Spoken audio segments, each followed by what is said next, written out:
ஒரு பக்கம் கடகம், சிம்மம், மகரம், மீனம் எந்த அளவுக்கு இந்த சேட்டனால் பாதிக்கப்பட்டதோ, சார் கும்பத்தை ஏன் சார் மறந்தீங்க அப்படின்னா கும்பத்தையும் சேர்த்து கொள்ளலாம். அந்த லிஸ்டில் நாங்கள் பாதிப்பில் யாருக்கும் எதற்கும் எங்கும் இளைத்தவர்கள் அல்ல, குறைந்தவர்கள் அல்ல, எங்களுக்கும் அடி விழுந்துச்சு பிரதர் அப்படின்னு சொல்லக்கூடிய அமைப்பில் முதலாவதில் வந்து நிற்கக்கூடிய நபர்களில் விருச்சிக ராசிக்காரர்களும்.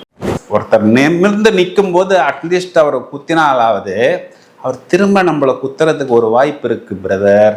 ஆனால் குனிய வைத்து குத்தினா எங்க குத்து விழுகுது, யார் நம்மளை குத்துறார்கள், என்ன பண்ணுவது அப்படின்னு தெரியாமல் திணறிக்கொண்டிருக்க வேண்டிய ஒரு சூழ்நிலையை பூரணமாக விருச்சிக ராசிக்கு சாட்டர்ன் கொடுத்தார். இது காலகட்டங்களில் இந்த பக்கம் 8ல் குரு மறைவு, இதுக்கு வந்து அஷ்டம குரு அப்படின்னு சொல்றாங்கப்பா.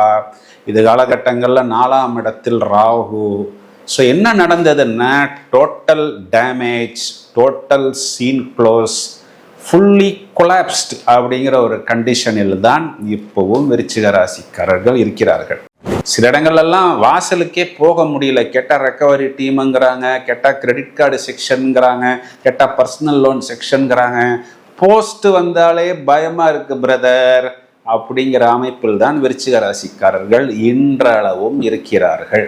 உங்களுக்கு என்ன இப்போ ப்ளஸ் பாயிண்ட்னா, ப்ளஸ் இருக்கையோ இல்லையோ இனி வரக்கூடிய காலகட்டங்களில் மைனஸ் இல்லை அப்படின்னு சொல்வதே ஒரு பிரமாதமான ப்ளஸ் பாயிண்ட்.